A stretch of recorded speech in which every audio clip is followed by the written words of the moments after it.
Hallo zusammen, heute zeige ich, wie man Generatoranschlusskästen von Phoenix Contact einfach und schnell im ungeschützten Außenbereich einsetzen kann. Dafür nutzen wir nämlich unser sogenanntes Wetterschutzdach. Das Wetterschutzdach ist aus Edelstahl und es soll den Generatoranschlusskasten vor direkter Sonneneinstrahlung und Niederschlag schützen. Wie montiere ich das System? Im ersten Schritt nutze ich die äußeren Befestigungspunkte, um die Markierung zu setzen. Im zweiten Schritt bohre ich vor entsprechend, nutze geeignete Dübel und dann ganz wichtig, bevor ich es an der Wand montiere, muss ich das System erden. Dafür ist auf der Rückseite ein M8-Erdungsbolzen vorgesehen. Das Befestigungsmaterial für die Verbindung ist im Lieferumfang auch mit enthalten.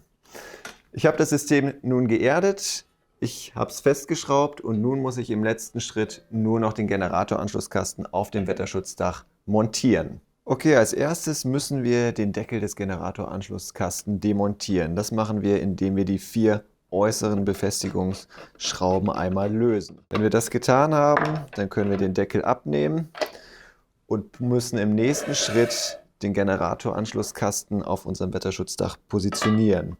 Jetzt nutzen wir die äußeren Befestigungsstellen des unteren Gehäuses und nehmen dabei die Schrauben, die im Lieferumfang ebenfalls enthalten sind, und müssen diese einfach nur mit dem Wetterschutzdach verbinden. Insgesamt 4 Stück an allen 4 Seiten. Wenn wir das getan haben und mit der Konfektionierung insgesamt fertig sind, können wir den Deckel des Generatoranschlusskasten wieder festschrauben.